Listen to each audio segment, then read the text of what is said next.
Gracias por estar en una nueva edición de la Escuela de Formación de Cuadros Políticos de Guillermo Moreno, a la cual denominamos la doctrina justicialista.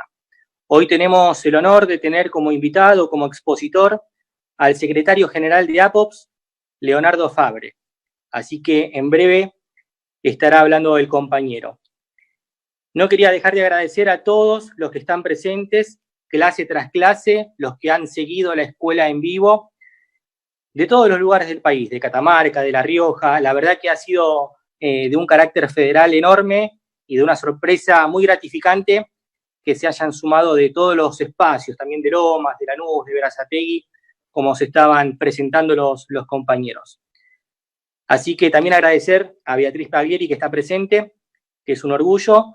Y bueno, ya continuamos porque en breve tiene que empezar Leonardo Fabre, y empezamos y le doy la palabra a nuestro profesor de Historia, investigador de CONICET, docente de la Escuela de Formación de Cuadros, el profe Lettieri. Así que, Alberto, si querés, te podés desmutear y comenzar. Bueno, muy buenas tardes para todos. La verdad que una alegría tenerlo aquí a Leonardo Fabre.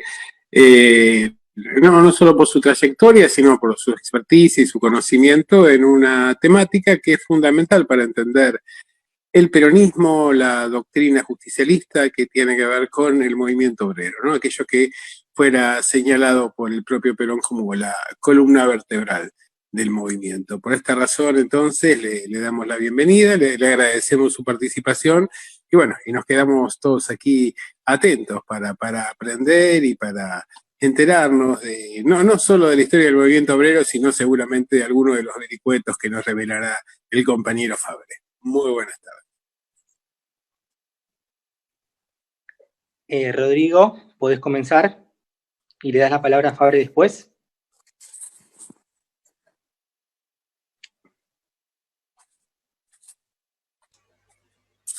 Todavía no estás desmuteado, Rodri. Bueno, primero quiero agradecer a cada uno de los compañeros, hoy acá presente por Zoom. Es la quinta clase de la Escuela de Formación de Cuadros. Tenemos muchos compañeros de distintas provincias del interior. La verdad que eso me enorgullece mucho. Quiero agradecer a Vitorino Mancini, que es nuestro compañero de la parte técnica, agradecer a Luca Binet, a Lucas Abedé, que es nuestro compañero de coordinación de la Escuela de Formación, agradecer a quien me antecedió la palabra, que es el compañero Alberto Lettieri, que es nuestro director de la Escuela de Formación de Cuadros. Agradecer a Juan Miramonte, nuestro compañero que está siempre en la parte de prensa y que graba todas estas clases de la Escuela de Formación.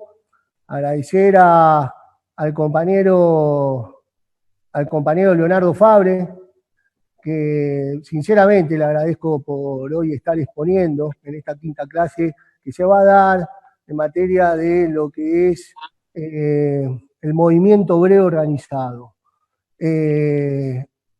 Leonardo Fabre es el secretario general de APO, Asociación de Personal de Organismo de Previsión Social.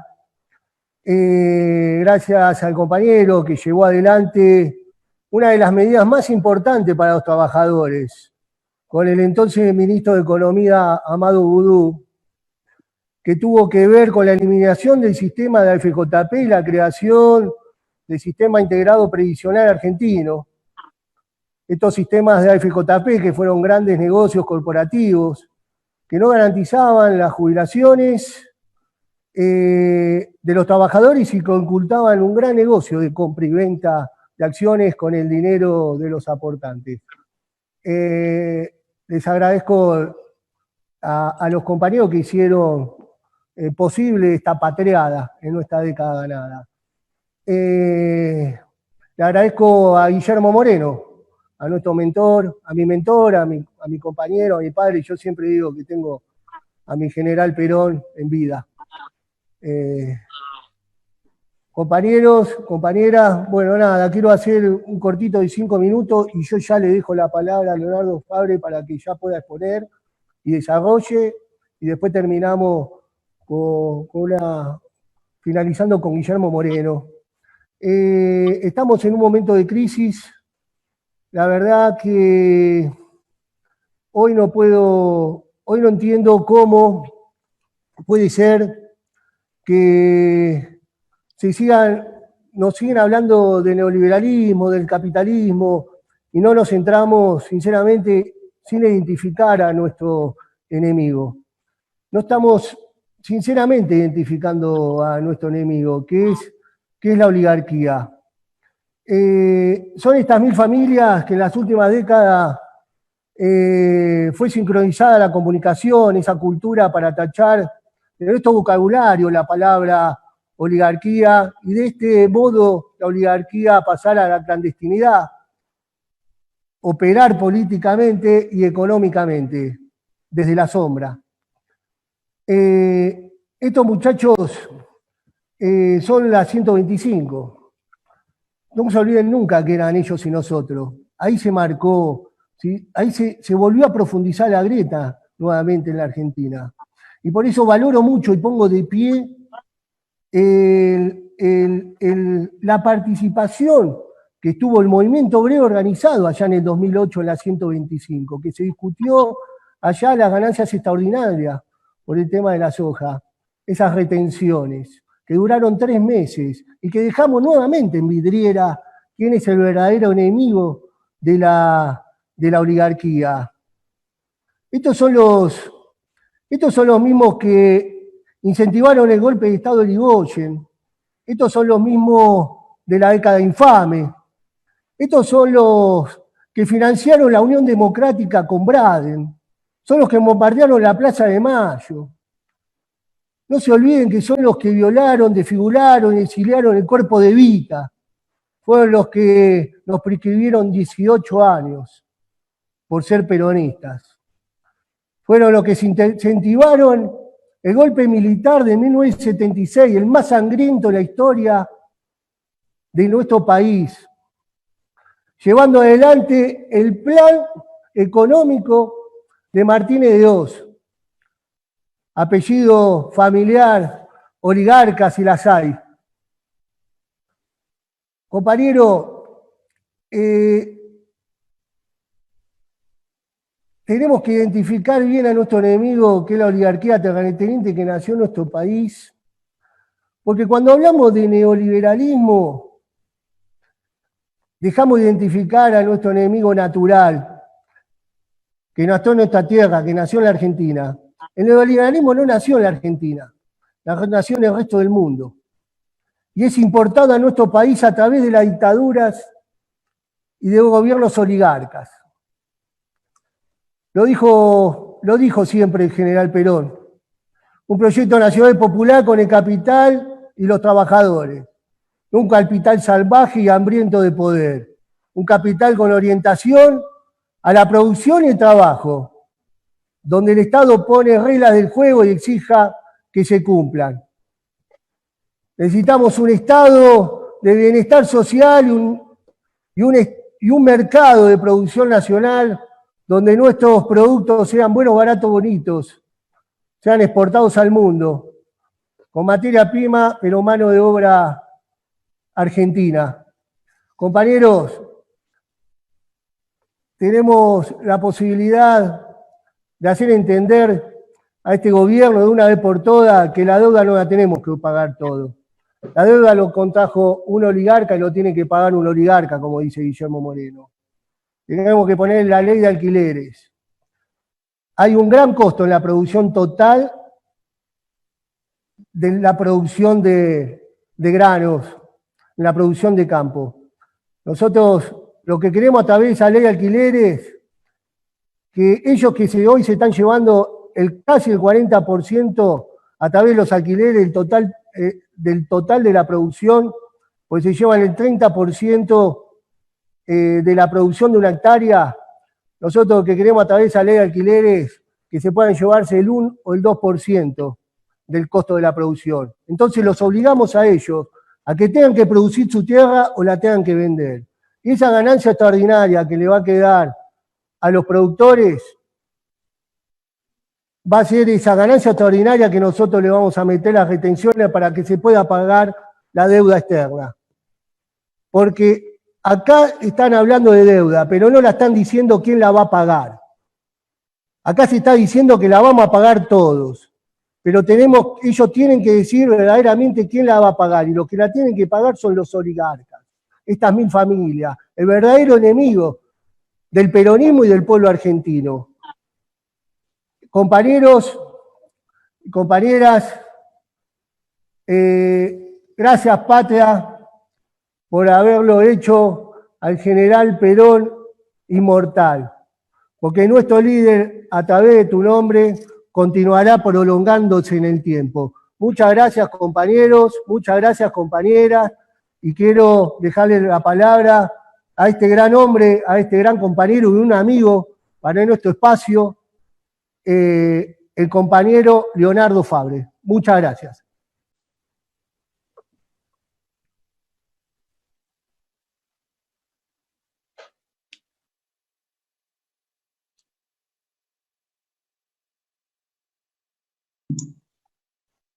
Ahí está.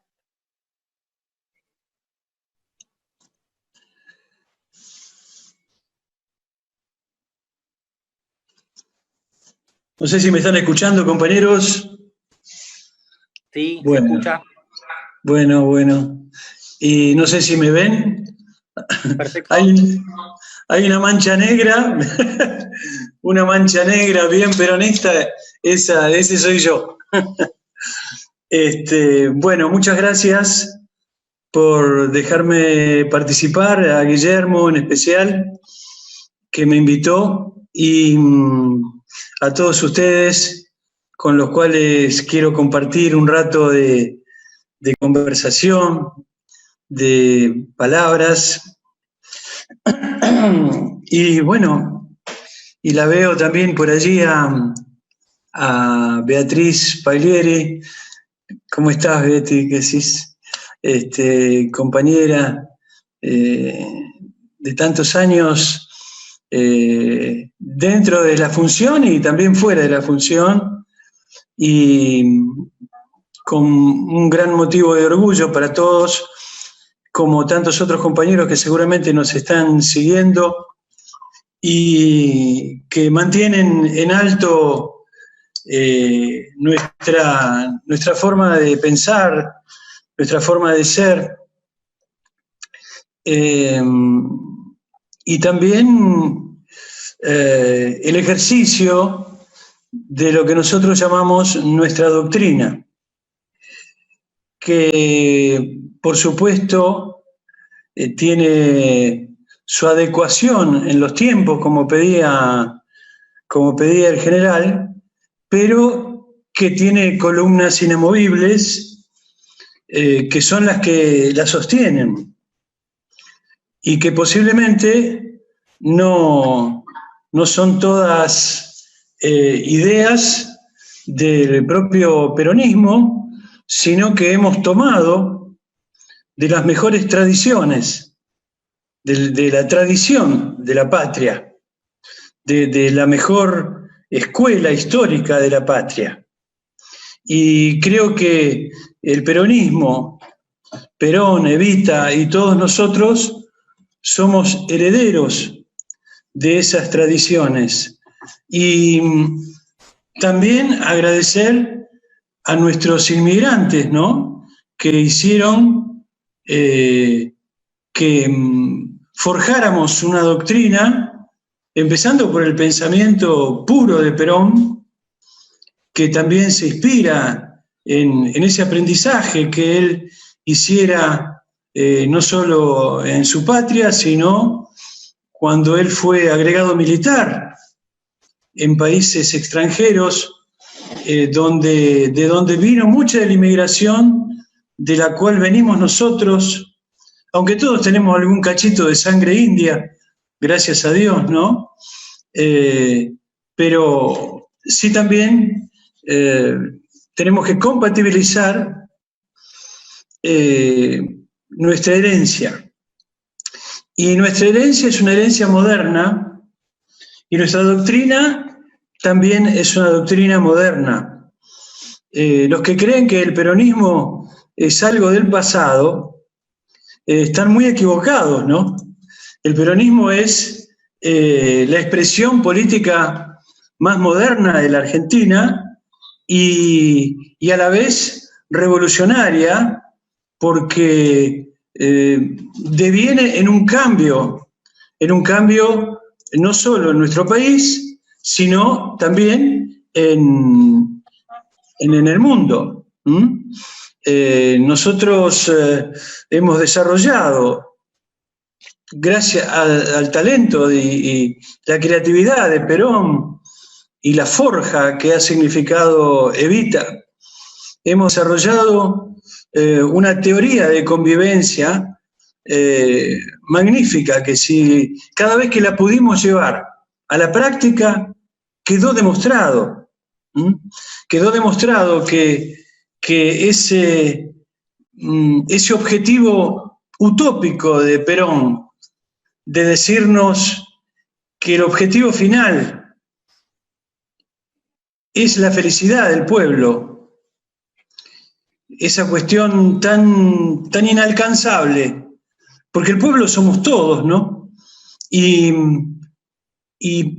ponernos la vara tan alta, entre otras cosas, también nos dijo que en cada mochila nuestra había un bastón de mariscal. Y con eso desarrolló también una mecánica de progreso militante, intelectual y emocional, ¿no? Porque cuando él habla del bastón de mariscal, no es un elogio que nos está haciendo, es una responsabilidad que nos está dando. Entonces, el que cree que puede ejercer el bastón de mariscal sin dejar jirones de su propia vida en ese quehacer, se equivoca.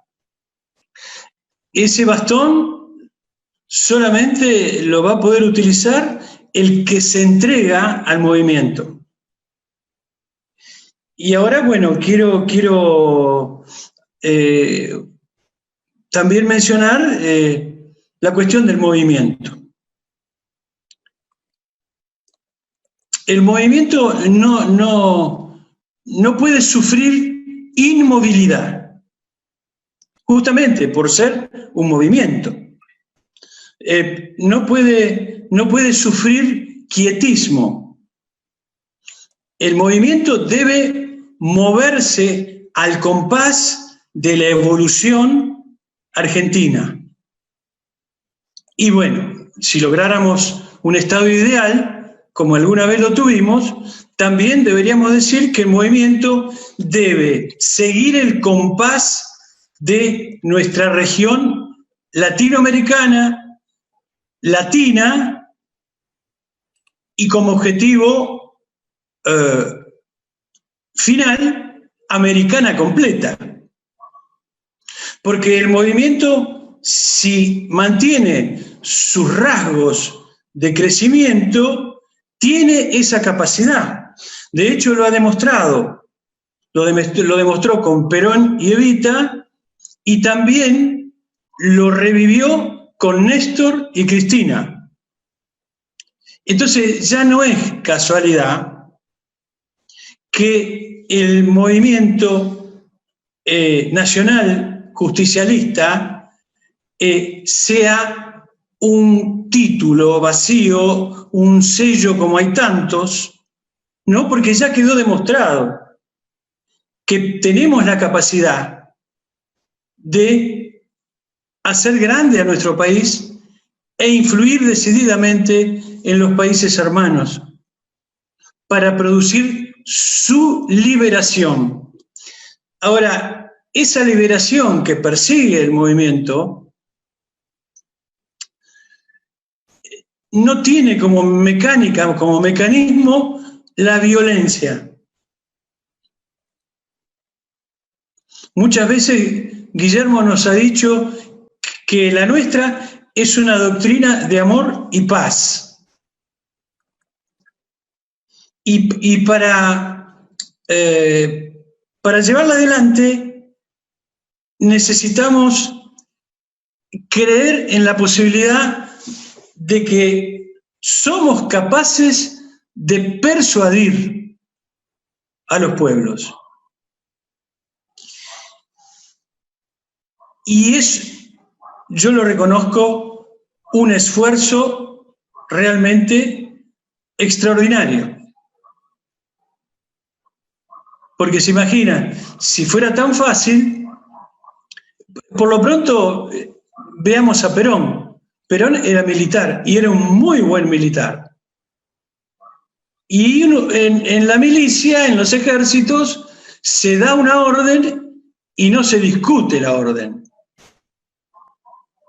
Ahora Perón, político, se enfrenta a esa doctrina, no la deja de lado, la respeta, él sigue siendo militar, es un orgullo para él serlo, pero él aspira a otra cosa, a que las fuerzas sociales, y el ejército es una fuerza social, con sus pautas, pero él aspira a que las fuerzas sociales tengan otro tipo de mecanismo de conducción. Y ahí ingresa la idea de la persuasión. Y la verdad, no hay continuidad de ninguna fuerza sin ejercer la persuasión. Hay militantes o políticos de otras fuerzas de la Argentina que tomaron esa palabra, persuasión, pero no la supieron llevar a cabo. De hecho, ni siquiera pudieron culminar sus mandatos electivos. Porque el pueblo argentino, por su propia característica, es un pueblo que necesita creer en sus líderes. Y la única forma que el líder tiene, desde mi punto de vista, de conducir felizmente un periodo determinado de la historia argentina es si persuade a la mayoría de su pueblo en determinado camino social, económico, político. Creo que la doctrina nos da la posibilidad de llegar a esos objetivos. Ahora, ¿qué pasa? Esto en el campo de la humanidad, en el campo de los humanos, de nosotros. Nuestros errores, nuestras cualidades. Entonces, ¿quién tiene la culpa? ¿Siempre la tiene la oligarquía? ¿El enemigo visible siempre tiene la culpa de que no llegamos a cumplir determinado objetivo? No. En general, la mayor cantidad de veces la culpa es nuestra. Por no respetar esos códigos de crecimiento y evolución. Y el movimiento obrero no ha sido una excepción. Claro, sí, somos la columna vertebral del movimiento, no hay duda. No solo porque somos una producción permanente de peronismo, sino porque además Perón nos organizó de tal forma que no solo consolidó lo doctrinario, sino que además nos dio los elementos legales, laborales, de administración, como para que el movimiento obrero sostenga ese poder doctrinario. Ahora, no somos ingenuos. Ese poder no siempre se utilizó a favor de los trabajadores. Caso contrario, es ridículo que en plena dictadura militar haya existido una Confederación General del Trabajo alineada con el gobierno militar. Y sin embargo, compañero, existió. Y entonces empiezo desde la autocrítica para llegar al verdadero sentido de la importancia del movimiento obrero. Cada vez que pasó eso, que pasó varias veces, en septiembre del 55, los grandes dirigentes sindicales que teníamos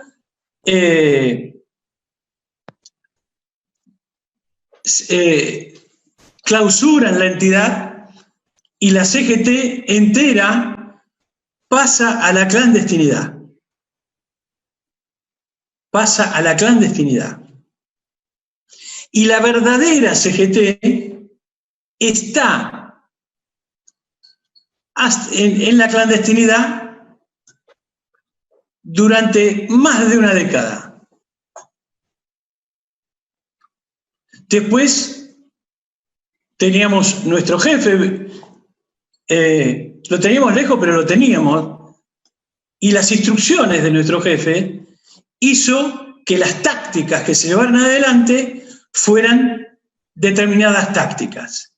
Pero la CGT había aparecido otra vez a la luz de diferentes formas, aunque no era la ideal.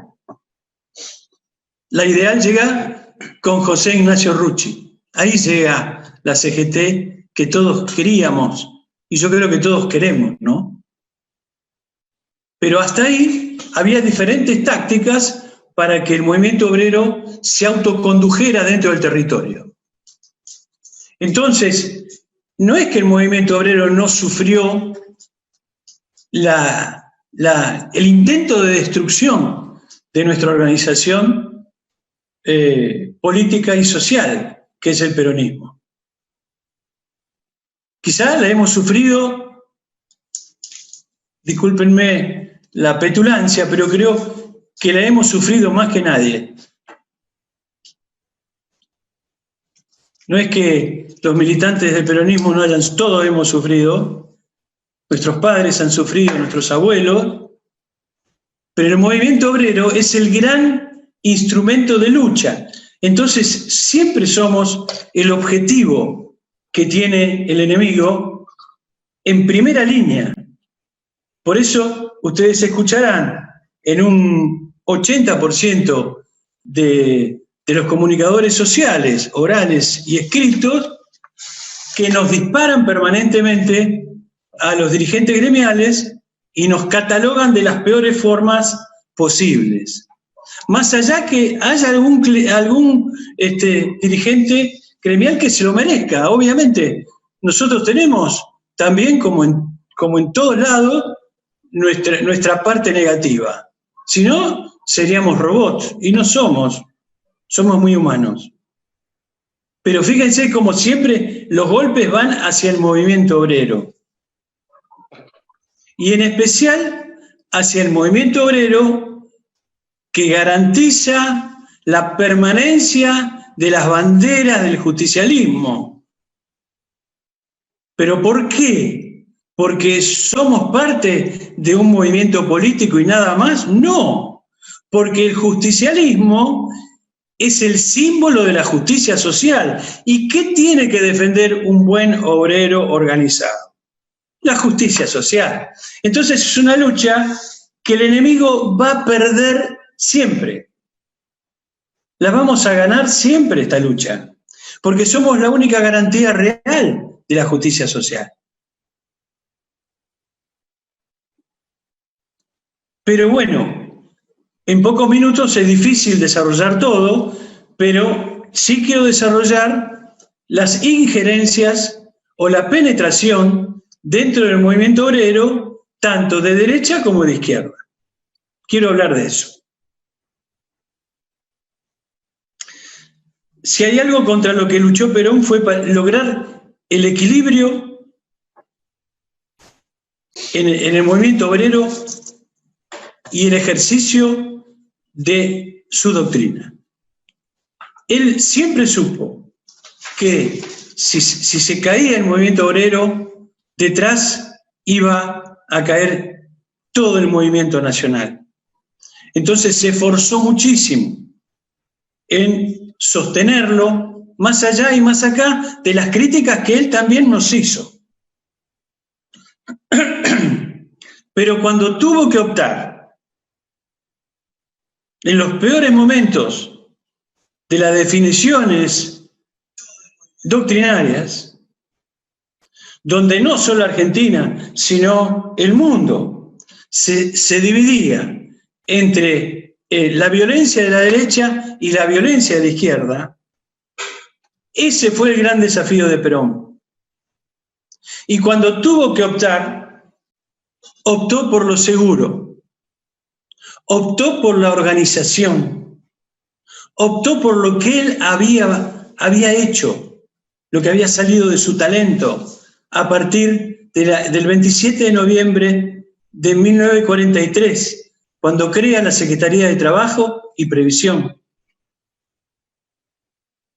Él se tomó 2 años para organizarnos, porque él sabía que después tenía como objetivo la presidencia, y en la presidencia tenía que llegar ya con una gran fuerza gremial como la que él había construido.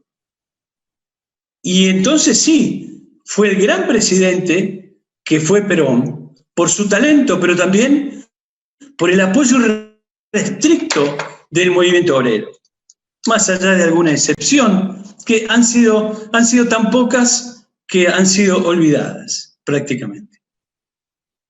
¿Y cómo nos conducía? Desde ese lugar, desde explicarnos todos los días el por qué tomaba las determinadas decisiones, o sea, la persuasión. Así pudimos derrotar los extremos de derecha y los extremos de izquierda.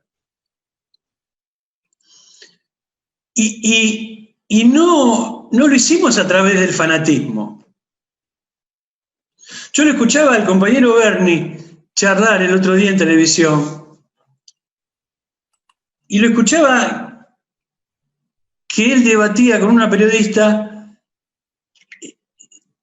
desde un extremo. Y eso habla de cierta ingenuidad. No se conduce desde los extremos.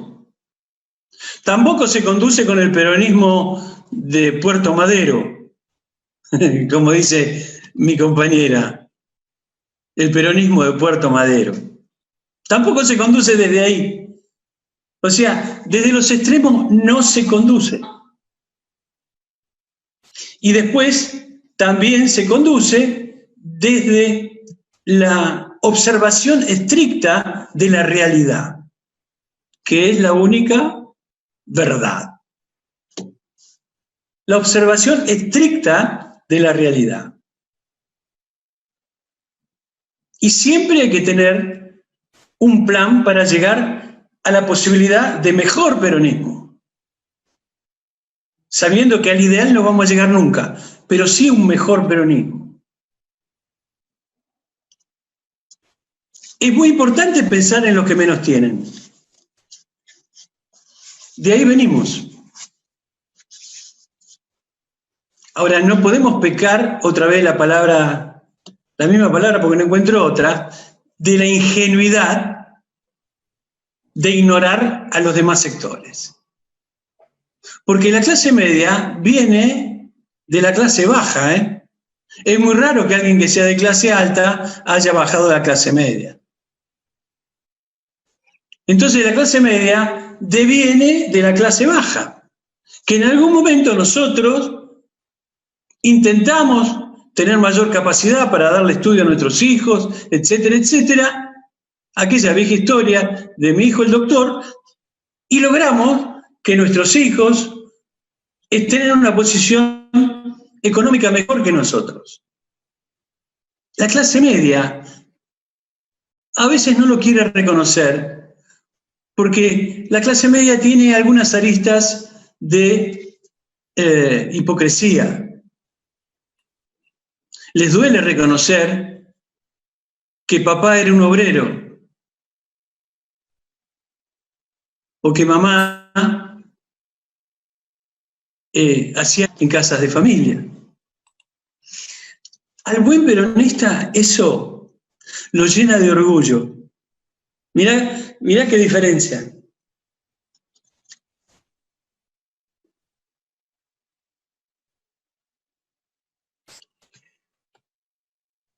La clase media hay que educarla otra vez, todos los días, todos los días. Y desde lo intelectual, déjame con Perón. Porque Perón no aspiró a ser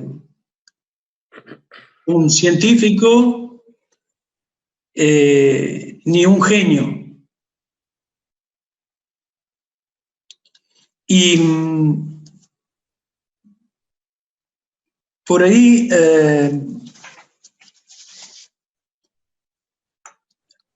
hay un pensamiento que tomé nota porque me pareció extraordinario. Porque algunos creen que el conocimiento tecnológico es lo que nos va a llevar a un mejor futuro, etcétera, etcétera. Y en algún momento el conocimiento tecnológico se deviene obsoleto.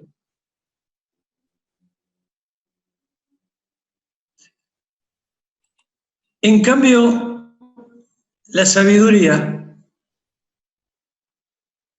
se transmite de generación en generación.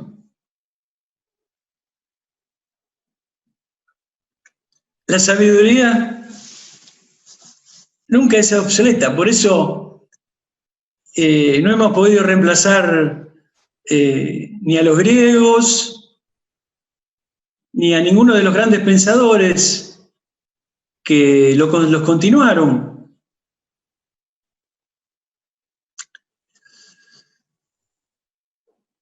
Esto respecto a lo intelectual. Y después respecto a lo eminentemente práctico, les digo que hasta hace 170 años no más, en la Argentina había esclavitud. Los trabajadores éramos esclavos, en su gran mayoría. En 1853 se declara a través de la Constitución Nacional la abolición de la esclavitud.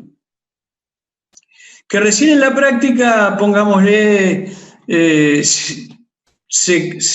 se llevó a cabo en 1860 más o menos, porque había también un reconocimiento que los esclavos que venían de otros países continuaban siendo esclavos, porque se reconocía al derecho originario de un hombre sobre otro hombre. Mirá vos. La sociedad está organizada alrededor de 15.000 años, más o menos, siendo optimistas, que dejamos de ser tribales. No dejamos de ser tribales, que decidimos quedarnos en un lugar y no seguir a las manadas de animales, y las cosas que hacían los seres humanos hace 15.000 años, que para la historia de la humanidad es un nada.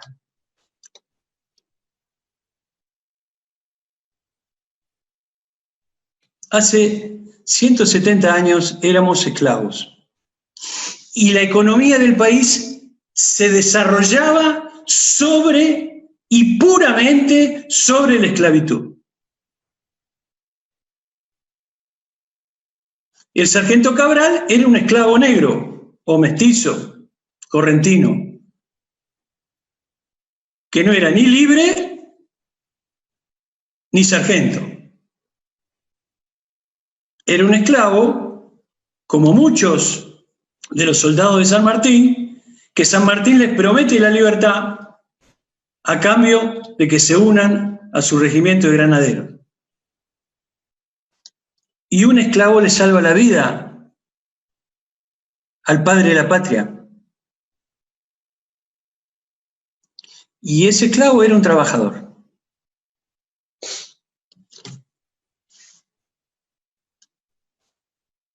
¿Se imaginan que esto pasó para la historia humana ayer? Por eso les decía que la doctrina es muy joven y se enfrenta a todas estas cosas que son muy viejas, como el liberalismo o como cualquier otra doctrina. Antiguas, que tienen que ver con la explotación del hombre sobre el hombre. Así que cuando han decidido ser peronistas, compañeras, compañeros, han tomado una decisión fundamental en la vida. Han decidido luchar por la justicia social. Y todas las demás cuestiones que devienen de la justicia social. Luchar contra la esclavitud. Luchar por la igualdad de género, luchar en defensa de las minorías, todo proviene de una misma matriz. Cuando decidimos dejar de ser esclavos, cuando decidimos tener una patria, nosotros, los trabajadores ahora y los esclavos antes. Moyano siempre tiene esas teorías de Moyano, digo Moyano, ¿no? Que en realidad a Perón lo inventamos los trabajadores.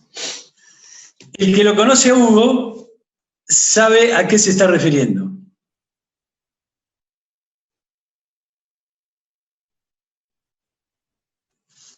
Yo le agregaría que sin nuestro amor, la idea de Perón y el peronismo no podría sobrevivir.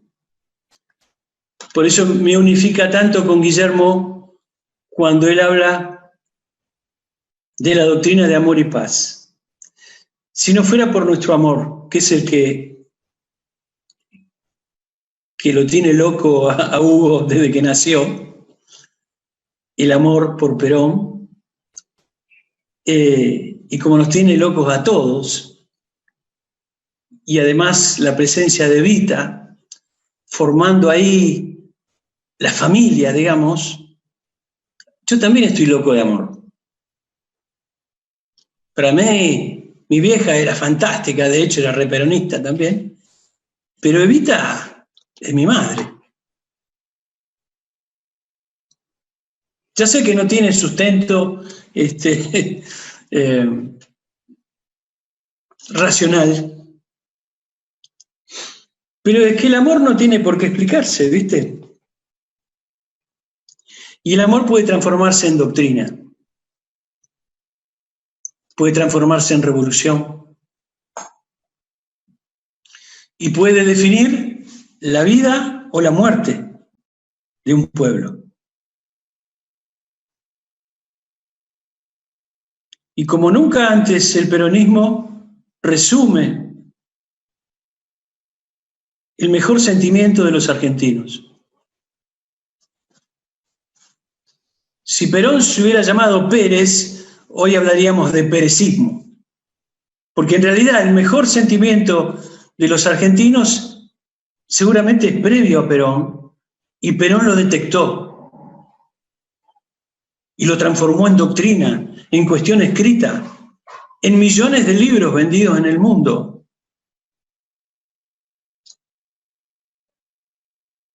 Y lo quiso debatir, por eso el Congreso del 49, de filosofía, lo quiso debatir. lo quiso exponer al mundo como doctrina. De ahí venimos los gremios. Y los gremios vamos a defender esa doctrina. Lo hicimos ayer, lo hacemos hoy y lo haremos siempre.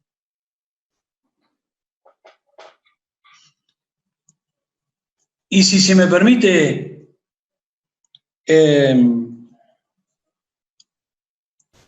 la utilización de una frase un poco brutal que no me pertenece,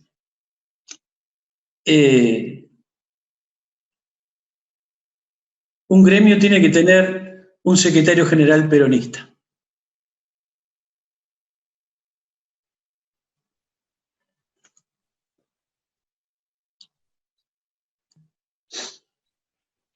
Siempre elijan a un compañero o una compañera, porque si no, si elegimos a alguien que no es del peronismo, hasta que aprende, ¿viste? Ojo, yo tengo compañeros radicales que ya son más peronistas que yo, pero tardaron 20 años en entenderlo y a veces nos emocionamos juntos cuando hablamos de estas cosas. No es que no se pueda venir de afuera, sí se puede venir de afuera. Pero eso puede pasar en la política, ¿no? Que un tipo de radicalismo, como nos pasó con Forja, con tantos compañeros de Forja que fueron grandes militantes del peronismo. Dentro de la política del partido, sí se puede amalgamar mejor, pero dentro del movimiento obrero, en esto tratemos de siempre priorizar que el hombre que llega, la mujer que ya llega con experiencia, evidentemente, llegue también constituida desde el ideal de la justicia social.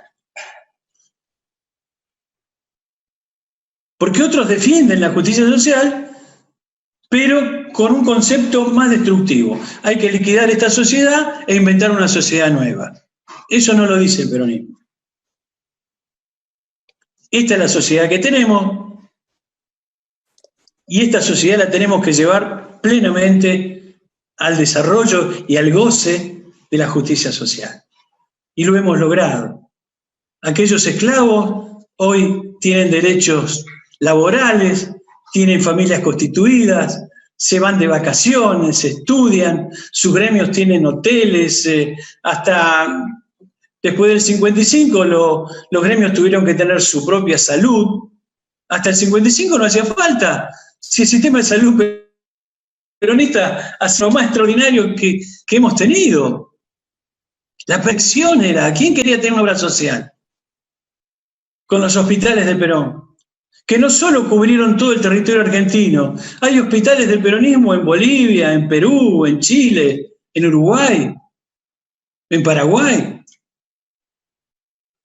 Esa es la forma que tenía Perón de convencer a los demás que por esta vía se podía ser más feliz, respetando a los trabajadores y gobernando con los trabajadores. Este es un tema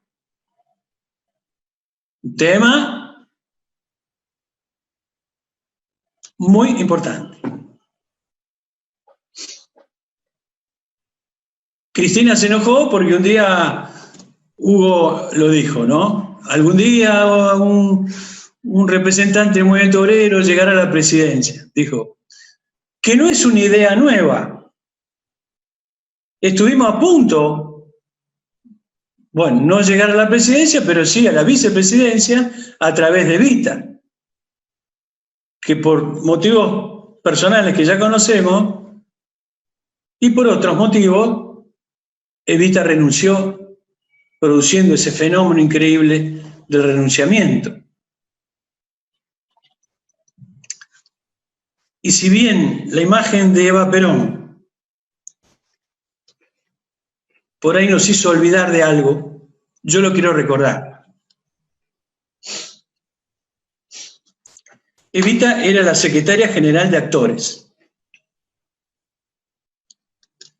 Evita era una dirigente gremial.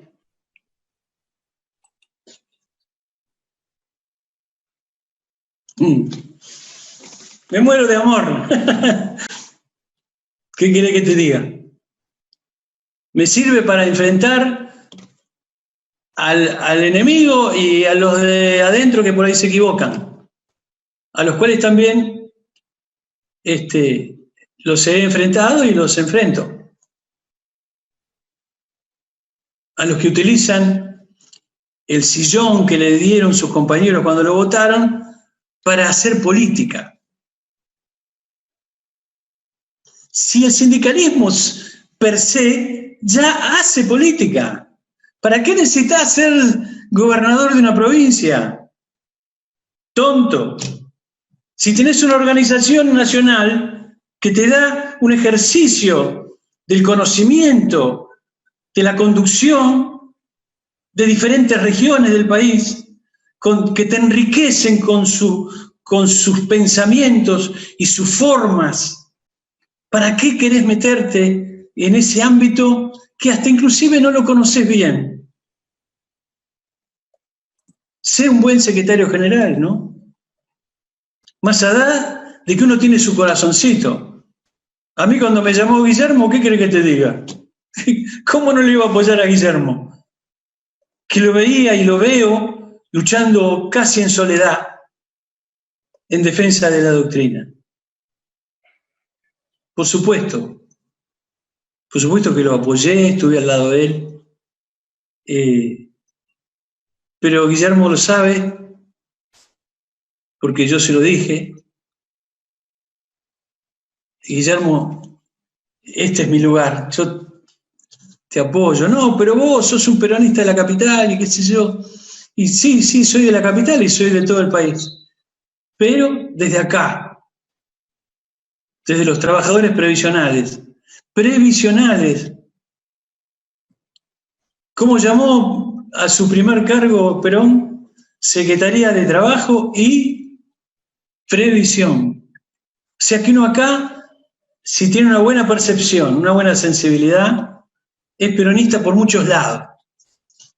Porque la previsión, si bien no es... había jubilaciones antes de Perón, pero eran jubilaciones de algunos gremios que con su propia posibilidad otorgaban esas jubilaciones a sus representados. Pero no había una jubilación pública, no había una obligatoriedad del Estado Nacional de otorgar jubilaciones y pensiones. El que crea la jubilación pública, como tantas otras cosas, es el presidente Juan Domingo Perón. Él crea la jubilación pública. Antes que él no existía. La jubilación era como un derecho de algunos gremios respetables que ya tenían eso en la cabeza de preservar a los compañeros y compañeras después de la edad en donde ya no servimos como antes. Reconocerlos. Perón toma eso y lo reproduce a nivel político nacional, como tantas otras cosas, como la salud pública, como la educación gratuita, general gratuita. Tantas cosas que Perón nos dio y lo hizo desde el amor, desde el inconmensurable amor por su pueblo.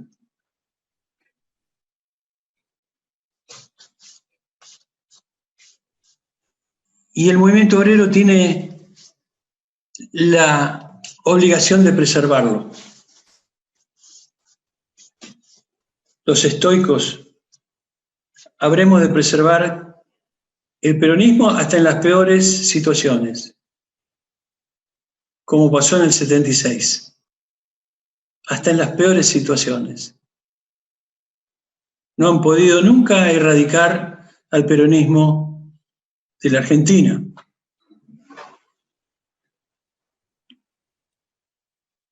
Y bueno, y hasta el enemigo más inteligente lo tuvo que reconocer. Sin regalarnos ningún elogio, Pero cuando Borges dice que somos incorregibles, claro que sí. Ninguna oligarquía nos va a corregir a los peronistas. Así que en ustedes, nosotros los que ya estamos dando la vuelta, descansamos y sabemos que en ustedes está nuestra continuidad, como nosotros fuimos la continuidad de nuestros padres y nuestros abuelos. Les agradezco mucho esta oportunidad y siempre estaría a disposición para lo que necesiten. Muchas gracias.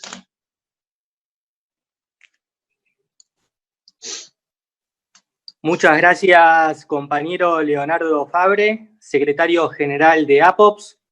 Muchas gracias a todos los compañeros de APOPS que participaron y están participando en esta sesión, en esta charla.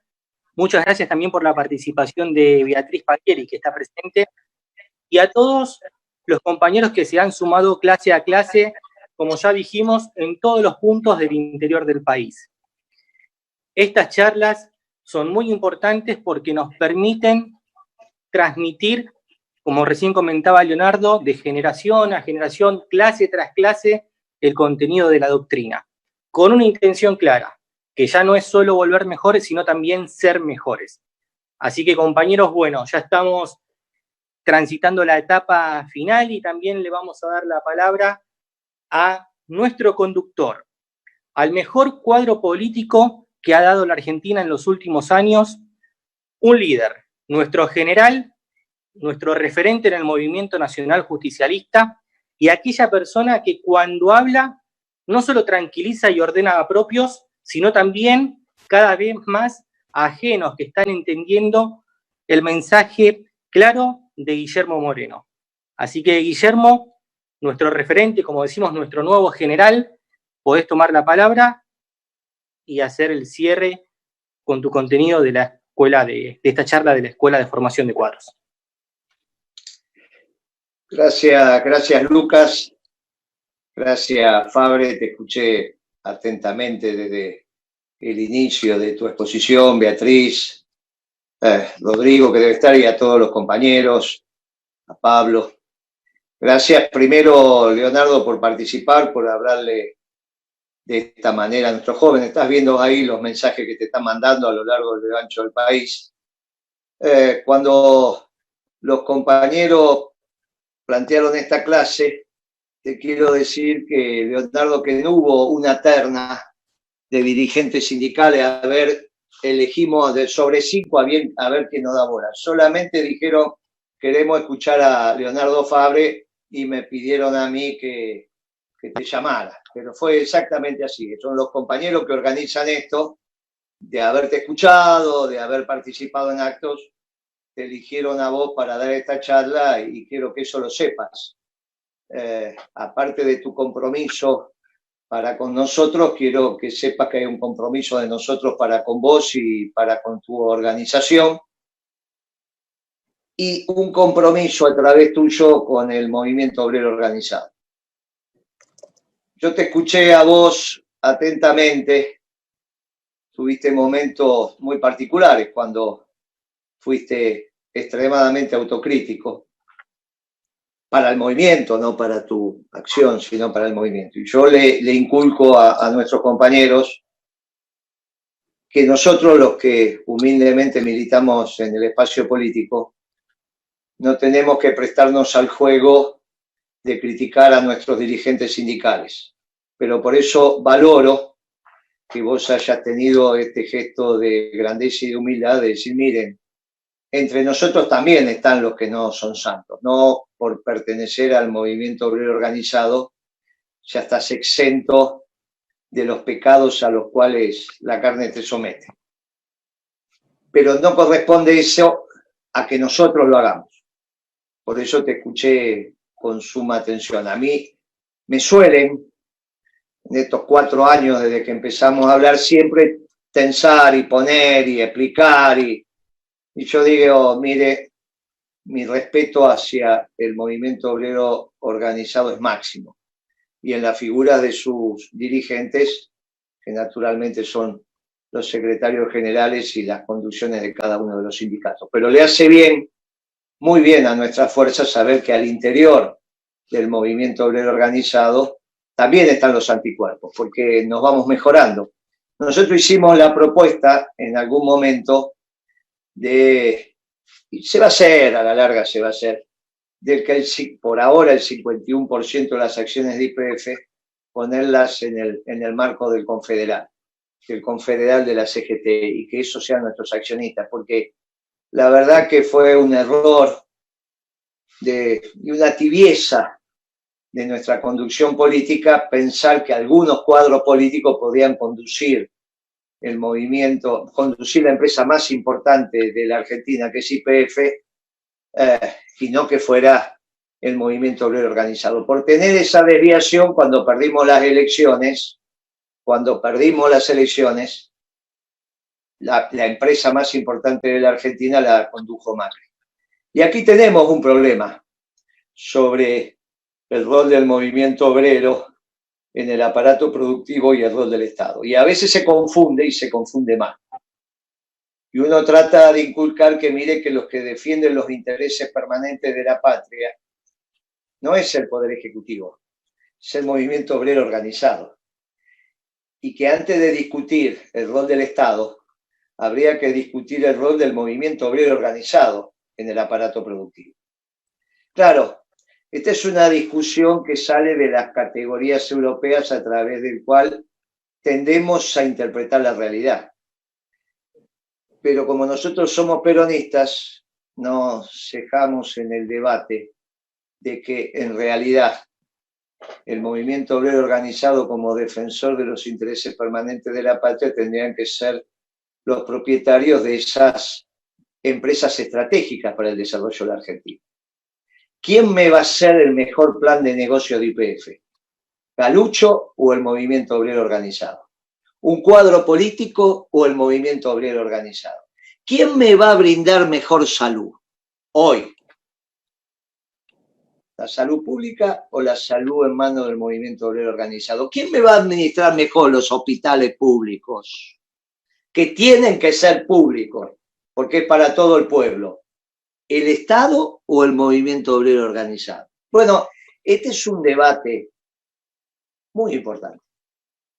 Y el peronismo tiene que aceptar ese debate. Y lo tiene que dar. Contra eso me viene, pero vos viste algunos dirigentes sindicales, sí. Pero de eso en todo caso se ocupa de hablar mi amigo Leonardo Fabre, y en todo caso los anticuerpos que tienen que haber al interior del movimiento obrero organizado. Porque el que esté libre de pecado que tire la primera piedra, y nadie se va a atrever. Si los trabajadores organizados no son los que el movimiento peronista dice que son, entonces nos habremos equivocado. Pero hasta ahora no se ha demostrado que estamos equivocados, y la verdad que en tu propia exposición a lo largo de esta sucinta historia que hiciste quedó claro que el general Perón, en confiar en los trabajadores organizados, también tiene razón. Que es muy distinto a pensar que hay que confiar en la lucidez de algunos cuadros políticos. Y en esto nos estamos diferenciando. Y la verdad que ahora viene un momento de tensión. Estamos atravesando un momento de tensión. Y la vamos a seguir atravesando. Y la vamos a atravesar por variadas semanas más y algunos meses. Porque a esto que se está acabando en términos económicos lo va a reemplazar un modelo de producción y trabajo. Inexorable. Paguemos la deuda, hay que trabajar porque hay que pagar, y si no pagamos la deuda hay que trabajar porque hay que vivir. Como fuere. Lo único que nos queda, al mundo le empieza a hacer funcionar que la Argentina trabaje. Aquellos que son acreedores porque dicen que tenemos que trabajar para pagarle, y si no le pagamos porque tenemos que trabajar para vivir. Y porque aparte, como enseñó la doctrina, hay una sola clase de hombres los que trabajan. Ahora, ese modelo de producción y trabajo puede contener a todos los argentinos o puede ser a la brasilera. Los brasileros allá en la década del 60 construyeron el Brasil moderno. construyeron el Brasil moderno. Y de ese Brasil de Delfino Neto, hasta hoy sigue siendo el mismo Brasil. Lo maneje Francisco Enrique Cardoso, Lula, Sarney, el que venga. Hay 60-40, 60 dentro, 40 afuera. Venga que venga. Más. Siempre pongo el ejemplo, hubo 12 años de gobierno de Lula, pero nosotros no sabemos quién es el secretario general de la CGT brasilera. Y en Brasil lo conocen a Moyano, le conocen toda la historia. Pero nosotros los brasileños no, porque no hay ese movimiento obrero organizado. Y no hay una conciencia en el pueblo brasileño de que con 40% de pobres no nos podemos realizar. Porque nadie les dijo que vos no te realizás en una sociedad que no se realiza. Entonces el 40% de pobres es un dato. Y ahora algunos empiezan a plantear también la historia de cierta modernidad, de irrumpir la Argentina desde el trabajo en la modernidad. Bien, nosotros tenemos ese desafío. No sea cuestión que nos quieran venir a explicar que la Argentina moderna y pujante es con el 25% de los argentinos afuera. Y ahí, como bien dijiste, Leonardo, hay una discusión en el movimiento obrero, porque quizás haya algunos dirigentes sindicales que vayan a acompañar. Y bueno, este es un debate que te toca dar. Y también a veces en soledad, y el resto de los dirigentes te acompañan, pero tenés que saber vos que aquí vas a tener una fuerza política a lo largo y lo ancho del país, aparte de tu sindicato, para que te acompañe. Porque ese debate se está dando ahora y hay que ser lo suficientemente inteligente para entender cómo se van a ir alineando las fuerzas. No es entre el modelo especulativo y rentístico y el modelo del mundo del trabajo. Es dentro del mundo del trabajo si es para todos o es para algunos. Y este debate es el que puso en ebullición a la política. Es este debate. La economía hace lo suyo, pero por eso la política está en este debate y que va a tener un final que se va a ir ordenando de acuerdo a cómo se ordenen, cómo se articulen la fuerza. Está claro que si hay reuniones, cenas con empresarios y en esos 5 o 6 empresarios hay 2 empresarios energéticos, Bulgeroni y Milding, no lo van a llevar para explicarle que van a bajar la tarifa en términos proporcionales contra los ingresos salariales. Bueno, lo mismo me pasa si nosotros no tenemos claro por qué la comida no está en el precio que necesitamos que esté y nos confundimos. Todo esto se está construyendo ahora, todo esto.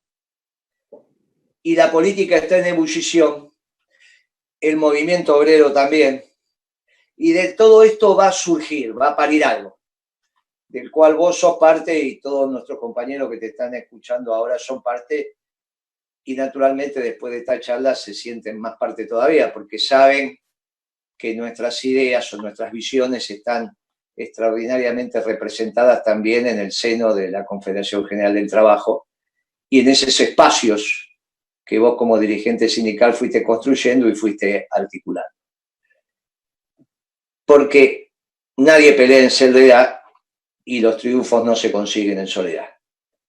Esto es lo que se está discutiendo y no le tenemos que tener miedo a este debate.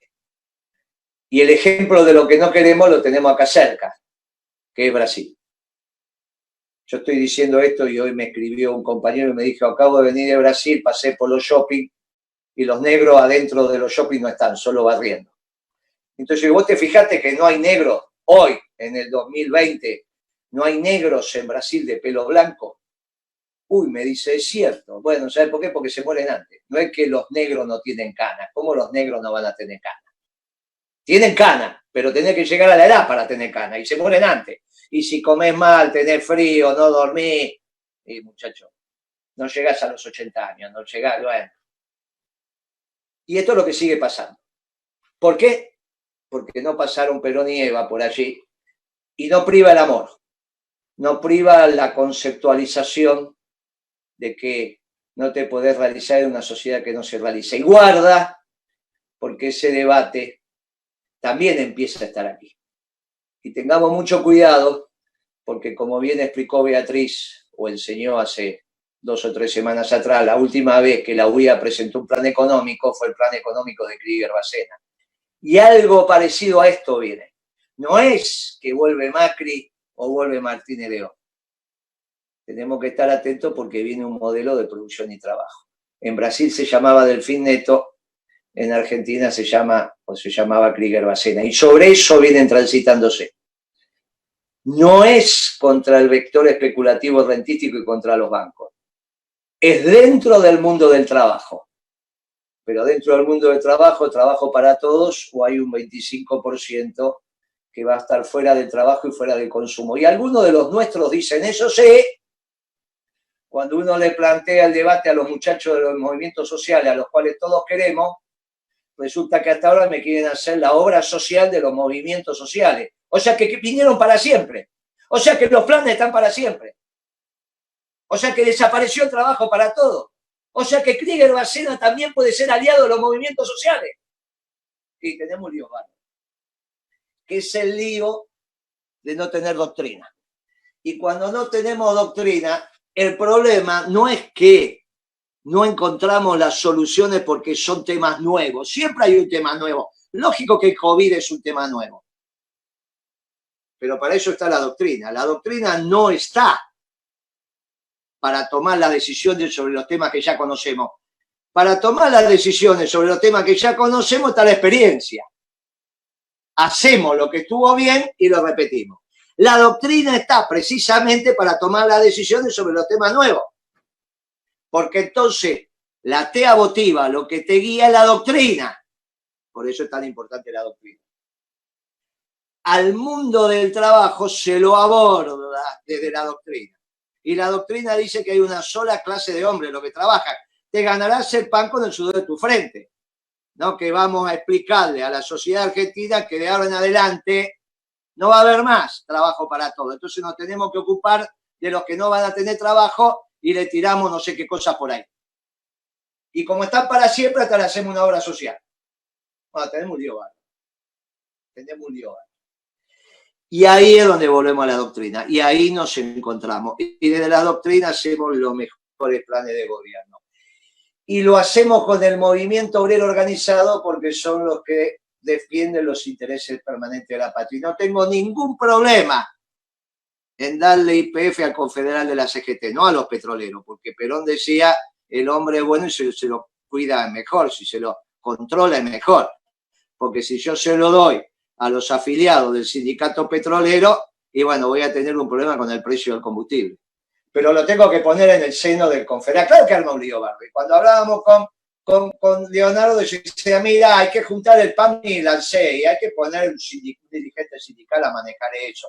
Pero ¿quién va a saber mejor qué hay que hacer con los jubilados que un cuadro político? Alguien que hizo una maestría en Flaxo, pero por favor. Alguien que tiene una cabeza europea, pero por favor. Hay que poner una cabeza mestiza de ese extraordinario pueblo mestizo que es el pueblo hispanoamericano y que tiene doctrina. Y casualmente son los secretarios generales de los sindicatos, que aparte transitaron para ser secretarios generales la natural selección, no el amiguismo. La natural selección de ser votado por sus afiliados. Después hacemos algunas cosas, como todo en la vida, muchachos. Pero no hay ningún secretario general que haya caído en paracaídas. Hizo el caminito, más rápido, hizo el caminito. Hizo el caminito. Y si alguno llega por no haber hecho el caminito, después dura poco. Y lo estamos viendo en todos los lugares. Duran poco porque no hicieron el caminito. Y entonces, son fieles representantes del pueblo mestizo, tienen doctrina y a su vez hicieron el caminito. ¿Qué mejor que entonces que decirles? El movimiento peronista necesita que el movimiento obrero organizado esté en el núcleo duro de la toma de decisión de la construcción de la patria, con sus defectos y con sus errores. Y este es nuestro mensaje profundo hacia el movimiento obrero organizado. Sabiéndolo, nuestra columna vertebral. Pero cuidado, porque en Brasil el movimiento obrero organizado no estuvo ni con Lula en la toma de decisiones porque hay un ejército de reserva. Y cuando hay un ejército de reserva de desocupados, y obviamente que la discusión por la discusión por el ingreso, no es una discusión central, porque si no te quiero vos, tengo el otro. Estábamos con Beatriz en una reunión con el presidente de la FIESPI, que todavía sigue siendo el presidente de la FIESPI, que sería la Federación de Industriales de San Pablo, que es casi más importante que la UIA, porque es donde se concentra la industria brasilera. Y muy suelto de cuerpo el hombre nos dijo, acá en la Argentina, en el Ministerio de Economía, nos dijo, en Brasil los trabajadores hacen la asamblea fuera de mi fábrica. Gracias que le presto la plaza de estacionamiento. Me lo dijo, no, ahora, muchachos, claro. Estaba gobernando Dilma, que a su vez sucedió a Lula. En mi fábrica, los trabajadores hacen las asambleas fuera de la fábrica. Gracias que les presto la playa de estacionamiento. En mi fábrica, ninguna asamblea. Eso es lo que pasa hoy en Brasil, hoy. Y en la Argentina, imagínense lo que pasaría si un empresario llega a decir, en mi fábrica la asamblea la hacen afuera. Bueno, y pasó pero nieva. Y desde ese nivel de conciencia, yo quiero que sepa, Leonardo, que nosotros tenemos muy claro cuál debe ser el rol del movimiento obrero organizado y cómo tiene que tener los fierros de verdad para que puedan ejecutar las políticas de ahí. Nos vamos encontrando, como siempre nos encontramos. Esto simplemente era un cierre a tu brillante exposición. Yo te agradezco en nombre de todos los compañeros, naturalmente de esta agrupación, que para nosotros es una agrupación muy querida y que se ha expandido a lo largo y ancho del país, y que sepas, y te lo vuelvo a decir, que los compañeros te eligieron para que des esta charla. No es que me preguntaron, me dijeron, mirá, llamalo a Fabre que queremos que dé esta charla. Si no dice que no, porque tiene problemas, bueno, veremos. Pero no es que había una terna y a ver, no. Fue, en este caso, Rodrigo, que fue el que me llamó, Rabaná, que me dijo, llamalo a los compañeros, vamos a hacer esta charla. Y queremos que la dé Fabre. ¿La podés llamar? Y ahí te mandé el mensaje que vos rápidamente me contestaste. Así que yo te agradezco. Quiero que sepas que vos desde tu lugar y nosotros desde el nuestro hay un punto de unión.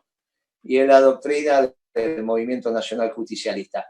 Y en este espacio político sabemos que el movimiento obrero es nuestra columna vertebral. Y vamos a seguir bregando para que siga siendo la columna vertebral del movimiento peronista. Y vamos a seguir bregando por el modelo sindical peronista. Por el modelo que de la dictadura para acá, el primero que lo puso en cuestión fue Alfonsín. Por eso nuestro agradecimiento a Ubaldini, a Lorenzo, a todos los que en ese momento encabezaban esas marchas para que no surgiera la ley Mucci. Y vamos a seguir trabajando para que el modelo sindical sea el modelo sindical peronista. Sé que tenés algunas dificultades, pero sé que este espacio político acompaña a un gremio por sector, y bueno, algún día será. Mientras tanto, tendrás que rebuscártela, ver bien, pero sí, vos tenés que saber que en esa pelea nunca vas a estar solo. Siempre los compañeros de este espacio político te vamos a estar acompañando. Te agradezco enormemente, te agradezco que hayas motivado a los compañeros, te agradezco enormemente tu militancia de todos estos años y te agradezco por anticipado toda la militancia que vas a tener hasta acá, de acá en adelante, hasta que finalmente la causa que es la causa del pueblo, que es el peronismo, haga verdad aquello de que los mejores días fueron, son y serán peronistas. Muchas gracias, Leonardo, por esta clase que nos ha dado.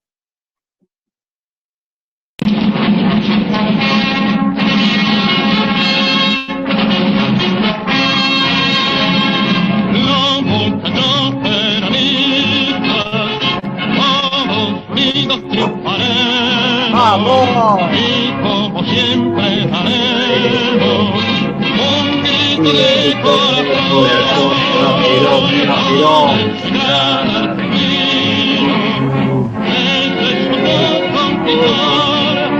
a la gran masa del pueblo. Ahora somos ¡vamos! Y general. Gran conductor, yo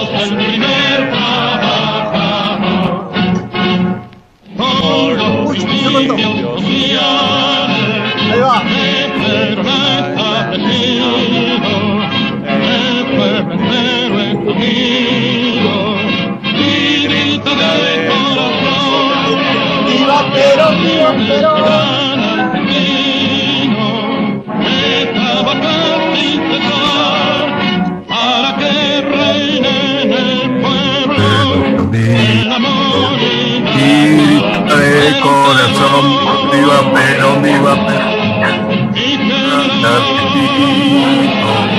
Que trabajó sin cesar para que reine en el pueblo el amor y la igualdad. ¡Viva Perón, carajo!